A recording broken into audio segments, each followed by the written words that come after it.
जय जगन्नाथ जय श्रीराम बंधुगण आपणकर फायदा पाई आपण मैंने यही वीडियो को थरुटिए शेष पर्यंत निश्चय देखंतु। बंधुगण भगवान विष्णु एवं माता लक्ष्मींकर कृपा प्राप्ति करिबा पाई एकादशीर दिन को सबुठारु बड़ व्रत बोली माना जाइथाए। आपण मानंकु जणाइबाकु चाहूछि कि 20 मार्च माने बुधवार दिन पड़िबाकु जाउछि पवित्र पापनाशिनी एकादशी। बंधुगण एही एकादशीर व्रत गंगा जलर बुंदा परी पवित्र होइथाए। एही व्रत ना केवल आपणक जीवन में सुख शांति भौतिक सुख ऐश्वर्य धन संपद उत्तम जीवन साथी आउ आपणक कार्य क्षेत्र में सफलता प्रदान करिथाए बरं एही पवित्र व्रत आपणकु मोक्ष भी प्रदान करिथाए। बंधुगण प्रत्येक एकादशी व्रतर गोटे गोटे अलगा महत्व रही थाए। आजिर एही वीडियो रे आमे आपणकु बताइबु कि एही पापनाशिनी एकादशी दिन माने 20 मार्च 2024 बुधवार आसंता काली आपण गोमातांकु केउ जिनिस खुआइबा द्वारा आपणकु कोटि पुण्य प्राप्ति होइथाए आउ आपणकर सबु दुख दूर होइथाए। एवं आउ मध्य जानिबा एही वीडियो रे कि जदि कौनसी व्यक्ति गोमातांकर केउ अंग को छुईबा द्वारा सही व्यक्तिर भाग्य चमकी उठिथाए आउ ताहार समस्त दुख कष्ट समस्या तुरंत दूर होइथाए। तो बंधुगण जदि जन्मरु आपणकर दरिद्रता आपणकर घरे लागी रहुछि ताहा मध्य एही उपाय करिबा द्वारा माने गोमातांको एही जिनिस खुआइबा द्वारा आपणकर सही सब समस्या दूर हेबो। आउ मध्य आपणकर समस्त ग्रह मानकर दोष जेपरिक शनि दोष राहु दोष केतु दोष समस्त ग्रह मानकर दोष मध्य दूर हेबो एवं ताहा सहित आपणकर पितृदोष मध्य दूर हेबो। आपणकु भगवान श्रीकृष्णकर आशीर्वाद प्राप्ति हेबो। एहा पूर्वरु बंधुगण जदि आपण माने भी माता लक्ष्मी को सच्चा हृदयरु भक्ति करुछंती तेबे आपण एही वीडियो को गोटे लाइक करंतु आउ तले थिबा कमेंट बॉक्स रे भक्तिर सहकारे जय गोमाता जय माता लक्ष्मी निश्चय लिखंतु आउ वीडियोटी को शेष पर्यंत आपण माने निश्चय देखंतु। तो बंधुगण वर्तमान आपण माने जानिबाकु पाइबे कि गोमातांकर सेवा किपरि करिबा उचित आउ गोमातांकु केउ जिनिस खुआइबा द्वारा आपणंकु धन ऐश्वर्य सबु प्राप्ति होइथाए आउ आपणकर दुखर दिन दूर होइथाए। तो बंधुगण आपण माने तो यह निश्चय जानिथिबे कि शास्त्र रे गाई को गोमाता बोली कहा जाइछि आउ मध्य समस्त देवी देवता माने गोमातांकर पूजा करिथांती। गोमातांकर 5टी द्रव्य गोबर मूत्र दुग्ध दही एवं घी यह अत्यंत पवित्र होइथाए एवं यह अत्यंत शुद्ध होइथाए। आउ मध्य आपण माने तो यह निश्चय जानिथिबे कि गोबररु बेलपत्रर उत्पन्न होइछि सेथिरे माता लक्ष्मी वास करिथांती। एही कारणरु एही वृक्ष को श्री वृक्ष बोली कहा जाइथाए। आउ मध्य गोबररु पद्म फूलर मंजी उत्पन्न होइअछि। संसार रे प्रथमरु ही गाईंकर क्षीर रे प्रत्येक मांगलिक कार्य होइथाए एवं सबु मांगलिक पदार्थ जहाँकि आमे पूजा पाठ रे व्यवहार करुछे ताहा सबु दहीरु उत्पन्न होइअछि। घीयरु अमृत उत्पन्न होइछि जहा देवतांकर तृप्तिर साधन होइथाए। आउ मध्य आम गोमातांक शरीर रे 33 कोटी देवी देवतांकर निवास होइथाए माने गोमातांक शरीर रे 33 कोटी देवी देवतांकर वास होइथाए। गाई एक अत्यंत पवित्र निर्मल शांत एवं निष्पाप जीव अटंती। चतुर्वेद रे एहांकु संसार रे पालन पोषण करिबा लागि कामधेनु माता कहा जाए। आउ मध्य गोमातांकर दर्शन मात्रे ही मनुष्यर हजारे पाप नष्ट हो जाइथाए। एही कारणरु एही निष्पाप गोमातांक उपरे अत्याचार करिबा उचित होई न थाए। अनेक लोक कौन करंती ना जदि तांको घर सामना को गोमाता आसंती तेबे से गोमातांकु मारी थांती। एहा उचित होई न थाए। केबे भी गोमातांकु कष्ट देवा उचित होई न थाए। आउ मध्य गाई को मारिबा आम शास्त्र रे सबुठारु बड़ पाप बोली माना जाए। जेउ मनुष्य गोमातांकर बिना स्वार्थ रे सेवा करिथाए तेबे सही भली व्यक्ति को सुख समृद्धि प्राप्त होइथाए आउ सही भली व्यक्तिंकर धन संपत्ति रे केबे भी कमी रही न थाए। एवं तार सबु समस्या गोमाता निज आड़क टाणी नियंती। जेउ घरर स्त्री रोषे घरे बना होइतिबा प्रथम रुटी को गोमाता को खुआई थाए तो सही भली स्त्री सदा सर्वदा सुहागिनी रही थाए एवं सौभाग्यशाली रही थाए। जेउ व्यक्ति गाई ठारू प्राप्त पंचद्रव्य को निजर घरे रखि थाए सही भली घर को दुख दरिद्रता केबे भी आसी न थाए आउ सही घरे सदा सर्वदा खुशीर लहरी लगी रही थाए। तेणु बंधुगण आपण माने मध्य गोमातांकर पंचद्रव्य को घरे रखिबा पई चेष्टा करंतु। जेउ व्यक्ति प्रत्येक दिन गोमातांकर किछि ना किछि सेवा करिथाए तो सही भली व्यक्ति दुनियार सबुठारु अधिक पुण्यवान व्यक्ति बनी जाइथाए। शास्त्र रे गोमातांको माता लक्ष्मींकर रूप सहित माना जाए। एथिपाई जदि आपण गोमातांकर पूजा करती तेबे आपणकर दरिद्रता भली समस्या दूर होइथाए। बंधुगण प्राचीन कालरू गोमातांकर पूजा करिवार परंपरा लागी रही आसीअछि। केतेक आश्रम रे मुनि ऋषि माने निजर कुटीर रे गोमातांकर पालन करुथिले एवं तांकर सेवा करुथिले तथा राजा महाराजा माने सेमानंकर प्रत्येक मांगलिक कार्य रे गोमातांकर दान करुथिले। गाईर दान को सबुठारु दुनियार बड़ दान बोली कहा जाए। जदि आपण गाईर दान करती तेबे आपणकर सबु जन्मर पाप नष्ट हो जाइथाए एवं मनुष्य को मोक्ष प्राप्ति होइथाए। आउ मध्य गोमातांकर दर्शन करिबा एहा बहुत शुभ होइथाए। शास्त्र एहा कहिथाए जदि आपण सबुदिन सकाळे गोमातांकर दर्शन करती तेबे आपणଙ୍କ ପାଇଁ ସେହି दिनटी बहुत शुभ एवं पुण्यफल प्रदानकारी होइथाए। एवं जदि आपण सकाळु सकाळु केउ स्थान को भी जाउछंती आउ आपणଙ୍କର नजर गोबर उपरे पड़ी जाउछि तेबे ସେହି दिनटी आपणଙ୍କର लक्ष्मी प्राप्तिर दिन होइथाए। आउ जदि आपण कौनसी प्रकारर महत्वपूर्ण कार्य रे जाउछंती एवं अचानक गोमाता आपणଙ୍କର रास्तारे आसी जांती तेबे आपणଙ୍କର ସେହି कार्य निश्चिंत रूप से सफल होइथाए। कौनसी यात्रा रे आपण बाहरुथिबा समय रे जदि आपणଙ୍କର गोमातांक दर्शन हो जाए तो ସେହି यात्रा आपणଙ୍କର अत्यंत सुखपूर्ण रही थाए आउ आपणଙ୍କ ପାଇଁ ସେହି यात्राटी बहुत शुभ होइथाए। एही कथारे कौनसी प्रकारर भी संदेह नहीं।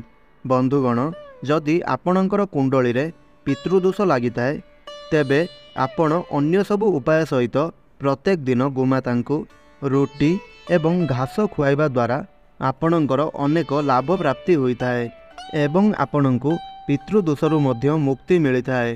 यही प्रकार रे मध्य जदि आपणଙ୍କ कुंडली रे शनि 7.5 बा शनि 2.5 महादशा चली अछि तेबे आपण प्रत्येक शनिवार दिन एवं प्रत्येक अमावास्या को कला रंगर गाई को घास बा आपणଙ୍କ घरर प्रथम रोटी को खुआंतु एवं गोमातांकर पूजा करंतु।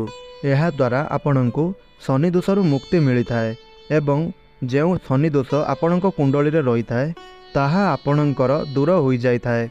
गोमूत्र बहुत ही उपयोगी एवं पवित्र होइथाए एवं शास्त्र दृष्टिरू यह मनुष्य पई बहुत ही हितकारी होइथाए एवं आध्यात्मिक दृष्टिरू गोमूत्रर बहुत महत्व रहिबा सहित वैज्ञानिक दृष्टिकोणरू मनुष्य शरीर पई गोमूत्रर बहुत ही लाभ मिलिथाए। तेबे बंधुगण वर्तमान जाए आपण जानिले कि आमको गोमाता क्यों क्यों फायदा पहुँचाती।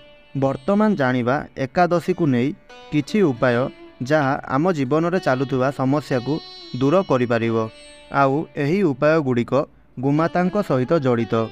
तेबे बंधुगण प्रथम उपायटी है जदि आपणकर कुंडली रे शुक्र ग्रहंकर स्थिति ठीक नहीं आउ आपण चाहूछंती कि शुक्र ग्रहंकर स्थिति को मजबूत करिबा पई कारण जदि शुक्र ग्रह ठीक न रहिबे तेबे मनुष्यर जीवन में आर्थिक जनित समस्या मध्य देखा दिए। से अनेक प्रकारर धार करजरे डूबी जाए आउ जेते रोजगार कले मध्य तार कौनसी प्रकारर संचय होई पारि न थाए।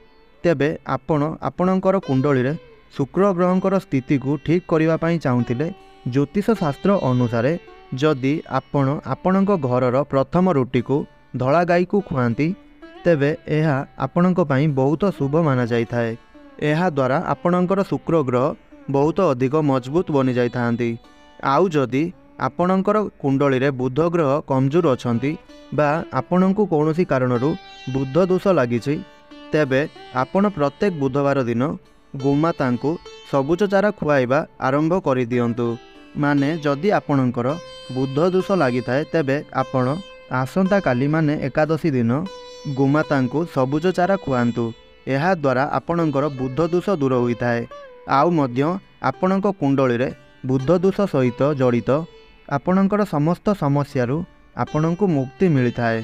ଆଉ ଯଦି ଆପଣଙ୍କ କୁଣ୍ଡଳୀରେ ଆପଣଙ୍କର ମଙ୍ଗଳ ଦୋଷ ଲାଗିଅଛି, ଯେଉଁ କାରଣରୁ ଆପଣଙ୍କର ଜୀବନରେ ଅନେକ ପ୍ରକାରର ସମସ୍ୟା ଲାଗି ରହୁଛି, ତାହା ଆର୍ଥିକ ସମସ୍ୟା ହେଉ ବା ପରିବାର ଜନିତ ସମସ୍ୟା ହେଉ ବା ସ୍ୱାସ୍ଥ୍ୟ ସମସ୍ୟା ହେଉ, ଏହିଭଳି ଅନେକ ପ୍ରକାରର ସମସ୍ୟା ଆପଣଙ୍କର ଲାଗି ରହୁଛି, ତେବେ ଆପଣ କ'ଣ କରିବେ ନା ଏହାର ସମାଧାନ ପାଇଁ ଆପଣ ଲାଲ ରଙ୍ଗର ଗାଈର ସେବା କରନ୍ତୁ।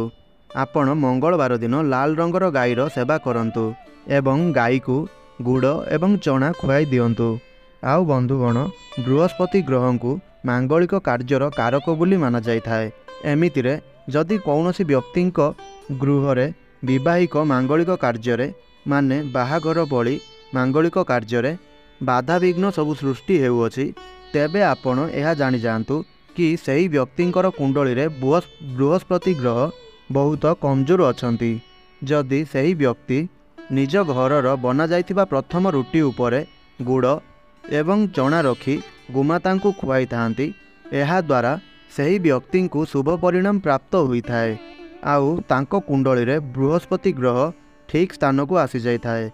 ଆଉ ଯଦି ଆପଣଙ୍କ ଗୃହରେ ଅଶାନ୍ତି ହେଉଅଛି, ସଦାସର୍ବଦା କଳି ଝଗଡ଼ା ହେଉଅଛି, ଆପଣଙ୍କ ପରିବାର ସଦସ୍ୟଙ୍କ ମଧ୍ୟରେ ବାରମ୍ବାର ଝଗଡ଼ା ଲାଗୁଅଛି, ତେବେ ଆପଣଙ୍କ ଘରେ ସୁଖ ସମୃଦ୍ଧି ବଢ଼ାଇବା ପାଇଁ ଆଉ ଏହି ପ୍ରକାରର ସବୁ ସମସ୍ୟାକୁ ଦୂର କରିବା ପାଇଁ ଆପଣ ଆପଣଙ୍କର ଘର ଭିତରେ ଗୋବରରେ ବନାଯାଇଥିବା ଘଷିକୁ ଜଳାଇବା ଉଚିତ ହୋଇଥାଏ। କାରଣ ସେହି ଘଷିରୁ ବାହାରୁଥିବା ଧୂଆଁ ଆପଣଙ୍କ ଘରର ନକାରାତ୍ମକ ଊର୍ଜାକୁ ନଷ୍ଟ କରିଥାଏ, ଯାହାଦ୍ୱାରା ଆପଣଙ୍କ ଘରର ପରିବାର ସଦସ୍ୟମାନଙ୍କ ମଧ୍ୟରେ ଭୁଲ ବୁଝାମଣା ସବୁ ଦୂର ହୋଇଥାଏ। ଆଉ ଆପଣଙ୍କ ଘରେ ହେଉଥିବା ବାରମ୍ବାର କଳି ଝଗଡ଼ା ଏହା ମଧ୍ୟ ଦୂର ହୋଇଥାଏ। ଆଉ ଆପଣଙ୍କ ପରିବାର ସଦସ୍ୟଙ୍କ ମଧ୍ୟରେ ସ୍ନେହ ପ୍ରେମ ବଢ଼ିଥାଏ। ଆଉ ନକାରାତ୍ମକ ଊର୍ଜା ଦୂର ହୋଇ ଆପଣଙ୍କ ଘରେ ସକାରାତ୍ମକ ଊର୍ଜାର ବୃଦ୍ଧି ହୋଇଥାଏ। ଆଉ ମଧ୍ୟ ଗୋମାତାଙ୍କର 5ଟି ମୂଲ୍ୟବାନ ଦ୍ରବ୍ୟକୁ ନେଇ ପଞ୍ଚଦ୍ରବ୍ୟ ବୋଲି କୁହାଯାଇଥାଏ। ଆଉ ପଞ୍ଚଦ୍ରବ୍ୟ ପାପନାଶକ ହୋଇଥାଏ। ହିନ୍ଦୁ ଧର୍ମରେ ପ୍ରାୟଶ୍ଚିତ କରିବା ପାଇଁ ଏହି ପଞ୍ଚଦ୍ରବ୍ୟର ପ୍ରୟୋଗ କରାଯାଇଥାଏ। ଆଉ ମଧ୍ୟ ପଞ୍ଚଦ୍ରବ୍ୟରେ ବ୍ୟବହୃତ ହେଉଥିବା 5ଟି ଦ୍ରବ୍ୟ ଯାହା ଆମ ସ୍ୱାସ୍ଥ୍ୟ ପାଇଁ ବହୁତ ହିତକାରୀ ହୋଇଥାଏ ଆଉ ବହୁତ ଉପକାରୀ ମଧ୍ୟ ହୋଇଥାଏ। ଏହା ସହିତ ସେହି ପଞ୍ଚଦ୍ରବ୍ୟ ଗୁଡ଼ିକ ଔଷଧୀୟ ଗୁଣରେ ଭରପୁର ରହିଥାଏ, ଯାହା ଆମ ଶରୀରର କୌଣସି ପ୍ରକାରର ବି କ୍ଷତି ପହଞ୍ଚାଇ ନଥାଏ। ବନ୍ଧୁଗଣ, ଯଦି ଆପଣଙ୍କ ଘରର ଦ୍ୱାରକୁ କୌଣସି ଗୋମାତା ଆସନ୍ତି, ତ ସେହି ଗୋମାତାଙ୍କୁ ଆପଣ ରୁଟି ଖାଇବାକୁ ଦିଅନ୍ତୁ। ଏହାଦ୍ୱାରା ଆପଣଙ୍କର ଦୁର୍ଭାଗ୍ୟ ଦୂର ହୋଇଥାଏ ଆଉ ଆପଣଙ୍କୁ ସୌଭାଗ୍ୟ ପ୍ରାପ୍ତି ହୋଇଥାଏ।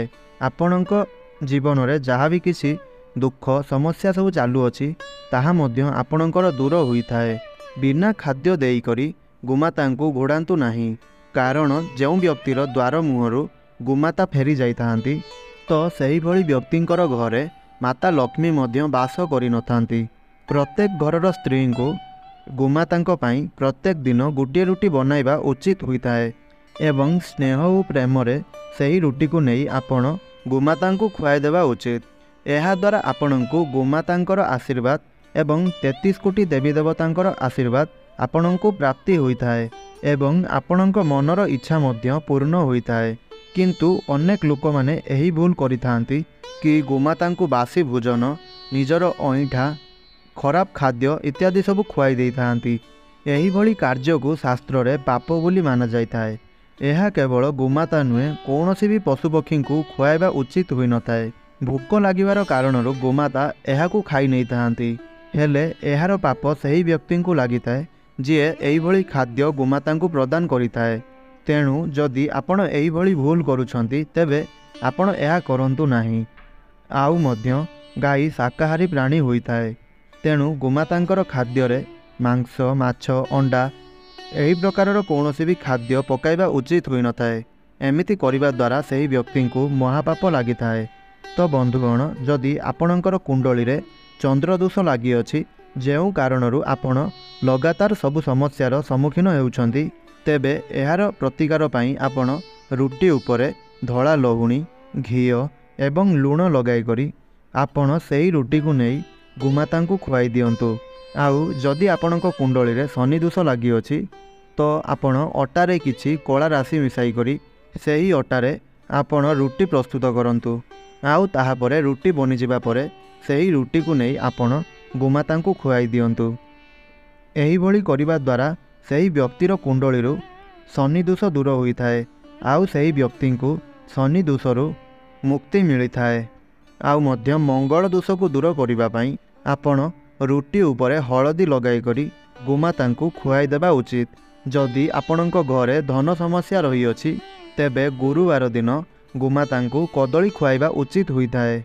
एहा द्वारा आपणकर दरिद्रता दूर होइथाए। गोमाता पिठी रे जेउ कुबड़ होइथाए सेही कुबड़ रे सूर्यकेतु नाड़ी रही थाए। जेबे आपणकर घर को गोमाता आसंती तो सही समय रे आपण एही कुबड़ को गोटे थर निश्चय स्पर्श करंतु माने निश्चय छुअंतु जहा द्वारा आपण को समस्त प्रकार रोगरू मुक्ति मिली थाए। आउ मध्य आपण को धन संपत्ति प्राप्ति हुई थाए। शास्त्र रे एहा कुहा जाइछि जेउ मनुष्य श्रद्धारे भक्ति गोमातांकर सेवा करिथाए सेही भली व्यक्ति को निजर मृत्यु परे बैतरणी नदी को गोमातांकर लांज को धरी पार कर दे थांती। आउ मध्य सेही भली व्यक्तिंकर अकाल मृत्यु होई न थाए। आउ मध्य सेही भली व्यक्ति को सौभाग्य प्राप्ति हुई थाए। जेउ व्यक्ति मानकर भाग्यर रेखा हजि जाइछि बा दुर्भाग्य सेमानंकर पीछा छाड़ू नाही तेबे सेही भली व्यक्ति जदि निजर हाथ पापुली रे गुड़ रखिकरी गोमातांक जीभरे चटाई थांती तेबे सेही भली व्यक्तिंकर सुई रहिथिबा भाग्यरेखा खुली जाइथाए एवं सेही भली व्यक्तिंकर दुर्भाग्य सौभाग्य रे परिणत होई जाइथाए। गोमातांकु राशि रे तैयारी होइथिबा लडू राशि रे तैयारी होइथिबा जेकोनोसी भी पदार्थ गोमातांकु निश्चय खाइबाकू दियंतु। एहा द्वारा आपणଙ୍କୁ अखंड सौभाग्यर प्राप्ति हेबो। तो बंधुगण एहा थिला गोमातांकु नै किछि तथ्य जहा आपण सबु बेले ध्यान रखिबा उचित।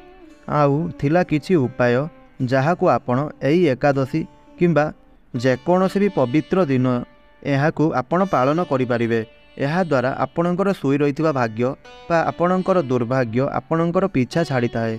आउ आपणकर जीवन रे सौभाग्यर आगमन होइथाए जहा द्वारा आपणकर दारिद्रता एवं दुख कष्ट दूर होइथाए एवं आपणक भाग्य रे धन संपत्तिर जुग मध्य खुली थाए। तो बंधुगण जदि आपण एही उपाय गुड़ी को बा जदि आपणकर जीवन शैली रे बा आपणकर कुंडली रे एही भली किछि समस्या रहिछि एही भली किछि ग्रह माननकु नेई समस्या रहिछि तेबे आपण एकादशी दिन माने 20 मार्च 2024 बुधवार दिन माने आसंता काली जदि एही उपाय गुड़िक करती तेबे आपणक कुंडली रे एही सबु ग्रह माननकु नेई जहाँ भी किछि समस्या रहिछि ताहा आपणकर दूर होइजिवो एवं आपणकु अनेक गुड़िए पुण्यफल प्राप्ति हेबो। कारण गोमातांकर सेवा करिबा द्वारा मनुष्य को अनेक प्रकारर पुण्यफल प्राप्ति होइथाए। तेबे बंधुगण जदि भिडियोटी आपणकु भल लागिथाए तेबे भिडियोटी को लाइक निश्चय करंतु। आउ तले कमेंट बॉक्स रे जय गोमाता जय माता लक्ष्मी निश्चय लिखंतु। आउ एही भिडियोटी को आपणकर बंधु बांधव सांग साथी एवं परिवार सदस्यंक मध्य रे निश्चय शेयर करंतु जहा फल रे जदि सेमानंक कुंडली रे किछि एही भली समस्या रहिछि तेबे सेमाने आसंता काली एही उपाय गुडी को करी सेमानंकर कुंडली रे थिबा एही सबु समस्या को दूर करि परिबे। आउ मध्य सेमाने सेमानंक जीवन रे सौभाग्य को प्राप्ति करि परिबे। आउ एही वीडियो रे कुआ जाइथिबा जदि एही भली भूल किछि सेमाने करूछंती तेबे सेमाने मध्य सेही भूल को सुधारी पारिबे। तो बंधुगण जदि आपण आमर एही वीडियो को नुआ करी देखुछंती बा आपण आमर एही चैनल को प्रथम थर पई विजिट करूछंती तेबे आपण सब्सक्राइब बटन को क्लिक करंतु एवं पाखरे थिबा बेल रो आइकन को प्रेस करंतु आउ ऑल रे सिलेक्ट करंतु जहा फल रे आमे अपलोड करूतबा प्रत्येक वीडियो आपणक पाखरे सर्वप्रथमे पहुँची पारिबो। जय जगन्नाथ जय श्री राम।